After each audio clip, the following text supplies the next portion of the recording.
Welcome is Venisa. Yeah, Venisa, welcome. Hello, Venisa. We have a very close relationship with Venisa because we are working in the same building. Huh? Okay, and Venisa is the senior manager sustainability of the Neuro Development Company Limited. Vanessa has over 12 years of experience. Oh, you look so young, huh? Thank you. Over 12 years of experience in the sustainability, technology, and education sector.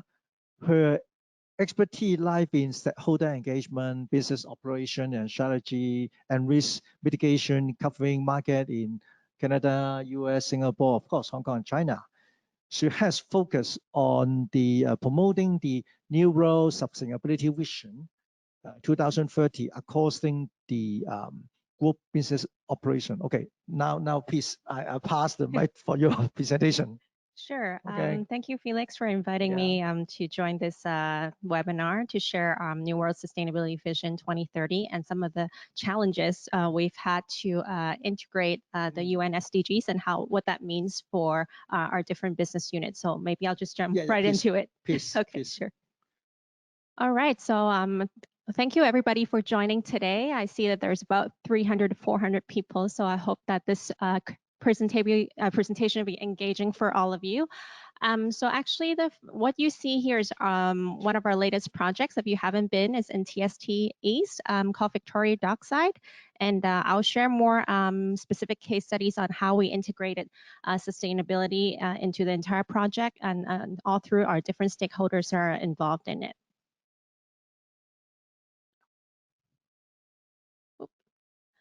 So I just wanted to start with a macro view of, the topic today is about change. And back in the 80s till even early 2000s, many people are more familiar with the term CSR. Is pretty much about, when your business is doing well, then you do good afterwards and not so much integrated into everyday business. I'm not saying that this is not a good approach, but, from a global perspective, this was more of the trend in the past. And moving forward closer to the present, we've taken a look into integrating sustainability more in the corporate sense. So how do we introduce business value through sustainability? So with that said, it's basically a sweet spot between the economy, how we affect the society or create positive impact for the community, and also for the environment. So this involves a lot of stakeholders, be it within the strategy, from the top, all the frontline staff doing the operations, sort of the risks that we disclose, community engagement, so on and so forth, all the way down to sustainable finance. So this is more of a recent trend in the world of sustainability of how we champion change. And for us at New World, we really take heart into looking into a very structured view of sustainability and also a world view of sustainability, and not just in Hong Kong. So as many of you are probably very familiar with this, the term of E, S, and G. So sustainability really pretty much covers all three of these categories, be it climate change, carbon emissions that are more top of mind recently, all the social initiatives that we have, including health and safety, how we treat your employees, diversity, and all the way down to corporate governance. Are you governing your sustainability strategy all the way at the top? Are your top management responsible for ESG performance, and how we disclose this as a value for our stakeholders, including our investors.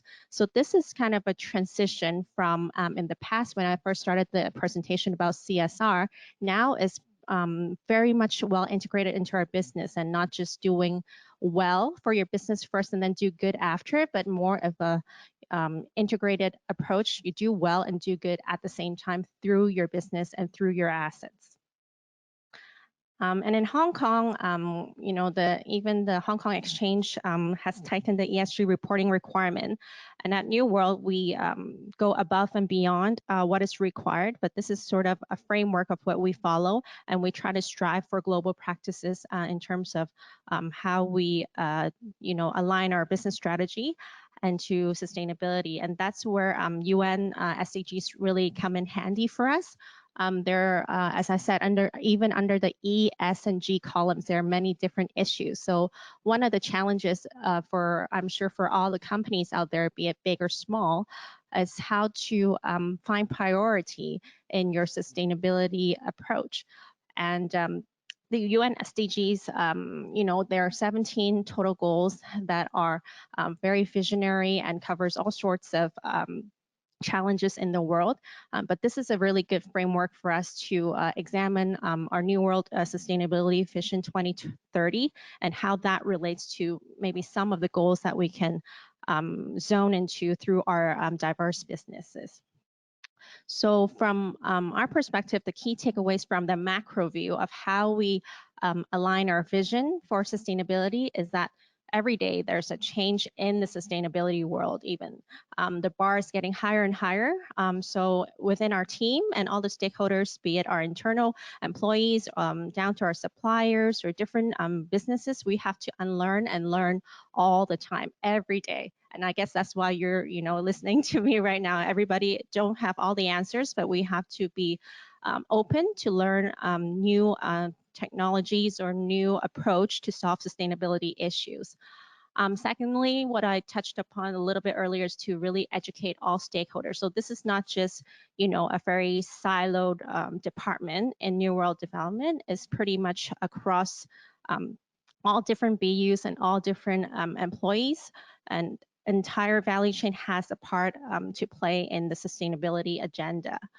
And although there are many different issues, one of the key points I want to focus on is that you have to figure out what your core offering is and identify what's material to your business to really solve what is the most impactful.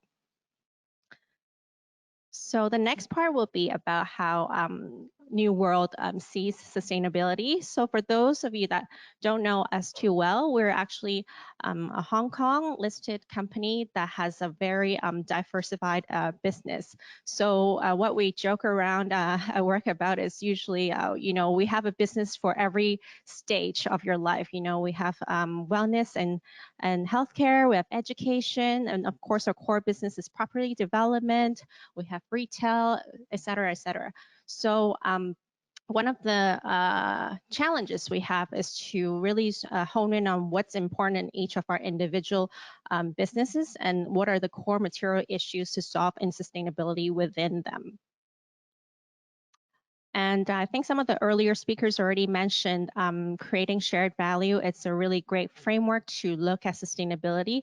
And in our latest brand value, the artisanal movement, we've added that beyond we're creators, we are artists, we're also creating shared value.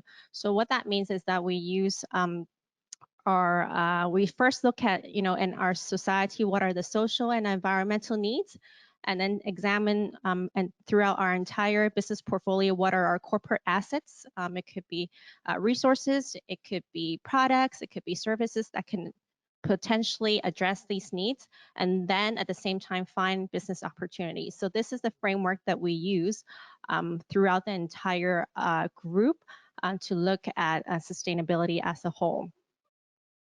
And creating shared value as the future. Our CEO, Adrian Chang, is an industry leader in this, and he's very committed in this. So actually, just recently, we've had a couple of town halls to speak to our different business units to share, you know, what's the way forward hopefully after this pandemic, how do we address social issues or environmental issues, but through creating shared values for all our stakeholders, including the community, etc. So for us, New World Sustainability Vision 2030 was developed about a couple of years ago, and we have 4 key pillars: green, wellness, smart, and caring. And these 4 key pillars actually answers to the ESG requirement, which I've mentioned before. And beyond that, we want to make sure what we do as a company touches upon and contributes to a greater goal. And so that's why we have selected 4 core UN SDGs that ties into these 4 key pillars to really focus on what our core offering is as a sustainability achiever to create shared value. So this is basically the slide that shows how we integrate the UN SDGs with our 4 key pillars. So green, very much about our environmental impacts and how we reduce that, including green financing and how we support our stakeholders to be part of that. And this ties into UN SDG Goal 11, Sustainable Cities and Communities, and also how we partner with different people throughout our property development life cycle to achieve that. And the second pillar, wellness, is also a key offering for our sustainability vision 2030, because promoting a healthy environment for our community, be it the tenants using our office space or retail space, or the customers that come in and out, and the employees. This is also something that's key to our offering, and which it answers good health and well-being, goal number 3. And across, I'll skip over SMART for now. I'll jump right into caring. So caring is more about, how we nurture our communities and culture. And this includes facilities that encourages family friendliness and inclusiveness, and education, and also social mobility. So across all our group businesses, we look at this as sort of a key approach and overall framework to build our businesses towards the sustainable development goals, and how we continue to contribute succinctly into each category. So the topic that we're talking about today is about how we bring change.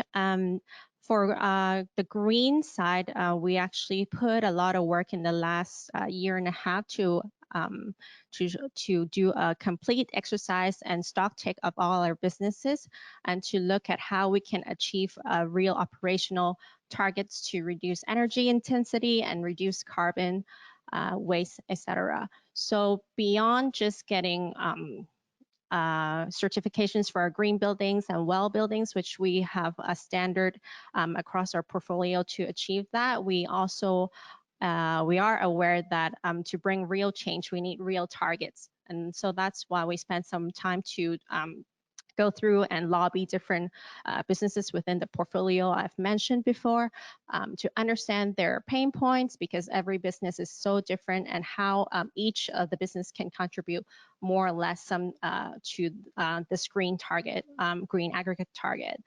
And after green, we also have the caring and wellness targets, where some of our businesses can also contribute to that through wellness businesses, well buildings, and different caring and volunteering initiatives under the caring bucket.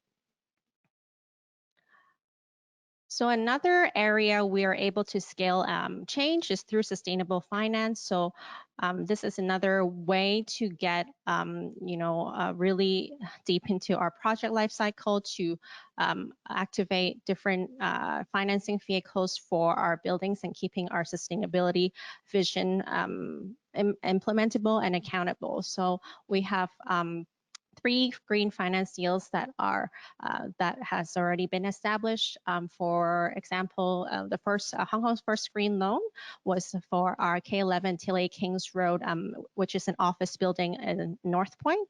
So with that, at the asset level, we have to make sure that it meets all the criteria within our green finance framework to be able to access the loan. And this is the same for the green bond as well, for 2 projects in China. And last but not least, last year, towards the end of the year, we have established a sustainability linked loan. So this is a little bit different from the green loans and green bonds, which is specific to a building. And this sustainability linked loan is actually linked to a performance of GRAS targets, and also the targets that we have set for ourselves under SB 2030, which I've shared earlier. So this really keeps us transparent and accountable for all the changes we're trying to make through a sustainable finance vehicle.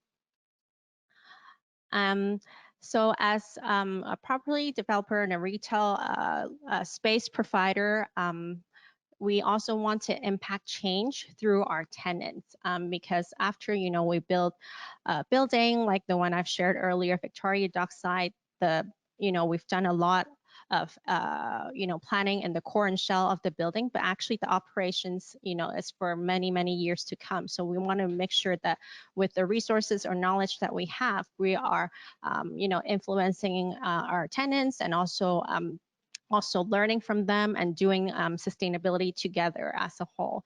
So within K11 Musea and K11 Atelier, Victoria Dockside, and Kings Row, we have an initiative called Sustainable Tenancy Pledge, where in the office buildings, we actually offer tenants a free smart meter so that in their operations, they can figure out, where are they, where are they using their electricity, figuring out their own electricity intensity metrics, and also being able to influence their own staff to, reduce their carbon carbon reduction.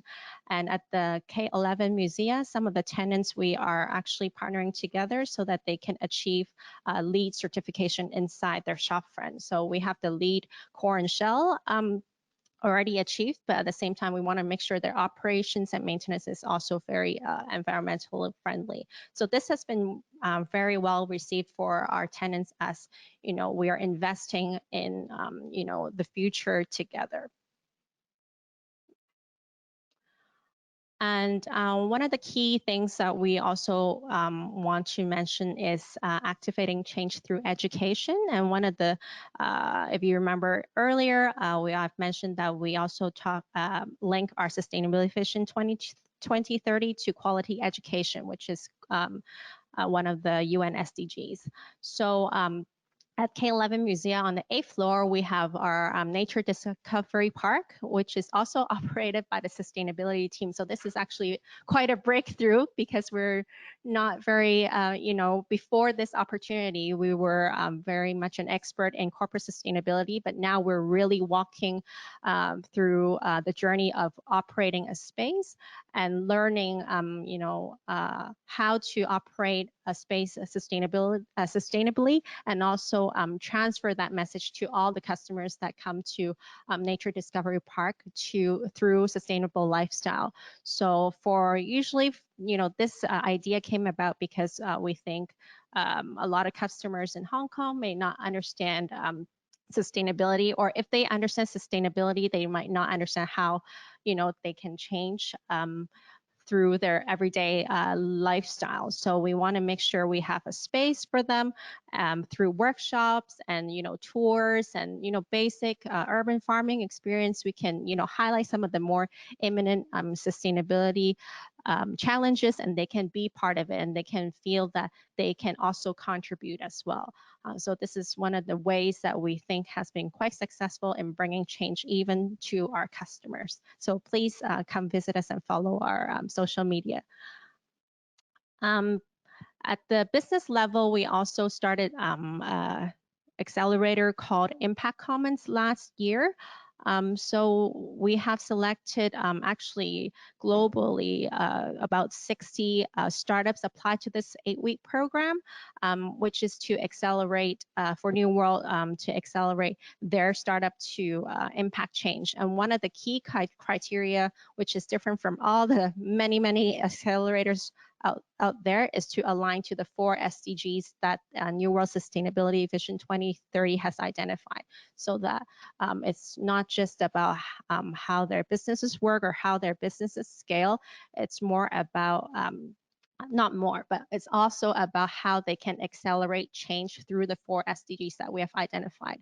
So in the end, we identified 5 startups, and we have already integrated some of them into our different business units across the group. And that's why we can, at the B2B level, we can also help to impact change through this platform.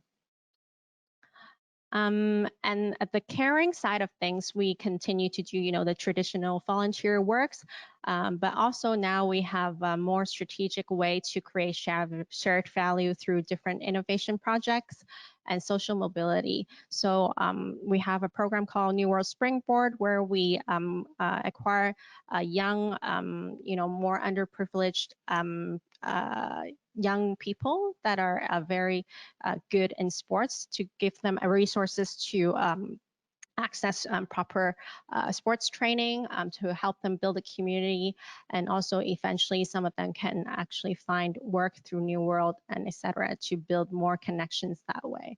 So we will continue to also to serve retired athletes, to integrate them back into the business world, because a lot of them spend a lot of time training in their young, athletic profession, but lack the access to, sort of have a second career right after they retire. So we've been putting a lot of work into that to serve the community. Back in January this year, before all the pandemic happened, we actually had a sustainability forum at one of our latest buildings, Kings Road, in North Point, K11 Atelier Kings Road. So we wanted to showcase what sustainability means to us, but also have a platform for us to exchange ideas on how sustainability will drive business forward from a global and local perspective, which was very well attended. And probably many of you have heard this innovation in terms of social housing. We're the first listed company to offer a large portion of our farmland for creative social housing to solve one of the most imminent needs in Hong Kong. And we actually partner with Light B to actually realize this, to solve one of the pressing challenge in Hong Kong as well. And very close to heart is, how we are able to react quickly through providing masks and different, hand sanitizers and disinfecting agents to our entire community to solve one of the key challenges in the past few months here and in Hong Kong and globally. And most recently, we were able to, build our own production line for masks, and also distribute through different NGOs to the most, needy in our society as well. And, we are not, even though we are a big conglomerate with a lot of diversified businesses, but we were not experts in producing masks. But this is a very good example of how when we see a societal problem, we want to bring change quickly through our resources to, drive value and make sure that we're impactful in the way we do our business. And right on time. I think if anybody wants to know more about New World, this is my contact information, and I'm happy to answer some questions and converse with Felix shortly. Yeah, thank you. Venisa. Venisa, I think you have given us a very detailed, different example on creating the share value and some of your aggressive target. Yes. Okay. Other than my question here, we will also welcome the question from the floor. If you have, please wave up or hand. We will handle your question. Right.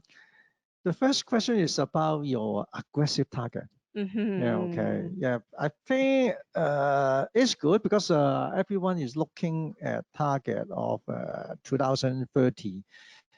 But when you set this kind of aggressive target, what are your strategy to meet this kind of target?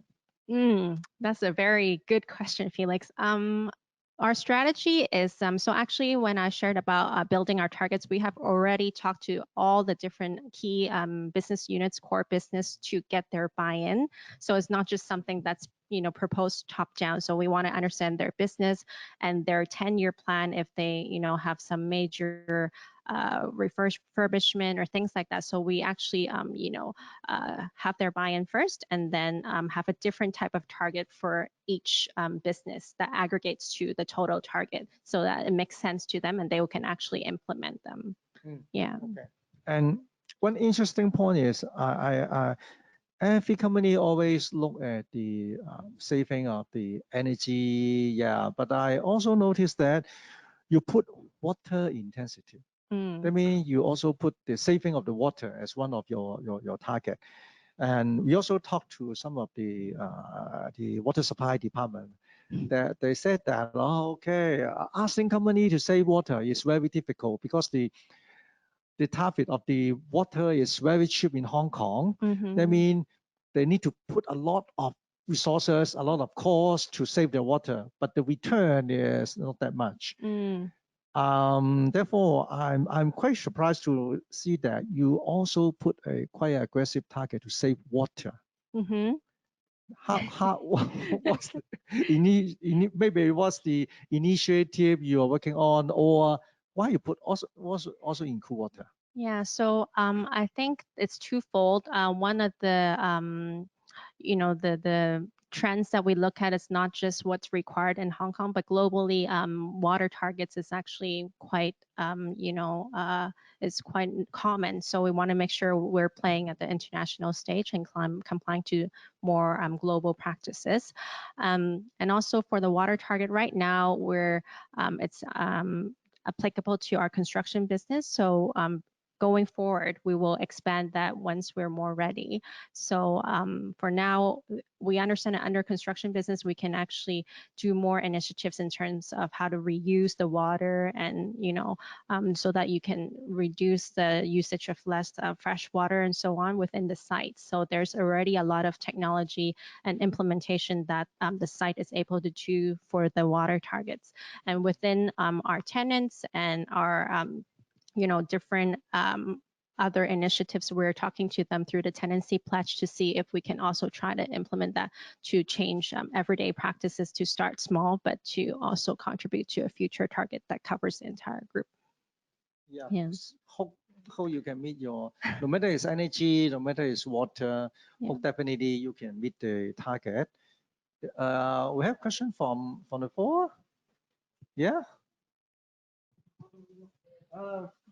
It's okay. Yeah, please. Vanessa, second only to water, concrete is the most used substance by humans, and it's a major pollutant. Has the New World Development Company actively sourced more environmentally friendly alternatives to concrete? Yes, actually, under construction department, we also look at the portfolio of the material usage that we have. And from my understanding, there's already a sourced concrete that is more porous, so that it's actually the strength is the same, but actually it uses less material and it's more reusable. So I'm not an expert in concrete, but I understand that there's already an initiative for that. And is there a price differential that would deter other people from doing the same? I'm sure they look at the project life cycle as a whole. For example, for all of sustainability projects, it's the same. Maybe the initial investment will be larger, but for entirety, then it's actually a good way forward for us to look at the business as a whole. Thank you. Thank you. Thank you, Venisa. In fact, this is quite my standard question. Okay. Yeah, okay, Sure. you know that. To lead the organization change from business as usual to unusual is very challenging. It never easy. Will you share some of your major challenges and how to deal with the challenges? That's a very big question. I think some of the key challenges is that everybody understands sustainability in a very different way, and what it means to them can be very different. So the way that we try to address this is to first, through education, to show them what our vision is from the entire group, but also translate that to their action yearly plan so that they know what it means in their business unit and their individual roles. But it takes a lot of education and time, but that's what, you know, the sustainability department is for. But I suppose, I think Hong Kong people always say, I support the environment, but when you ask them to put into action, it's still not that so simple. Yeah, so that's what I mean by we actually spell out, you know, an action plan with them. It's very time consuming, but without that, it's very hard to achieve our targets. Yeah, I believe your Yeah. top management are quite supporting you. Yes, they are. Okay, okay. It's very Thank you, helpful. Vanessa. Thank you for Okay. your time. Thank you. Thank you, Yes, Felix, thank and thank you, you. everybody. Thank you. Thank you very much.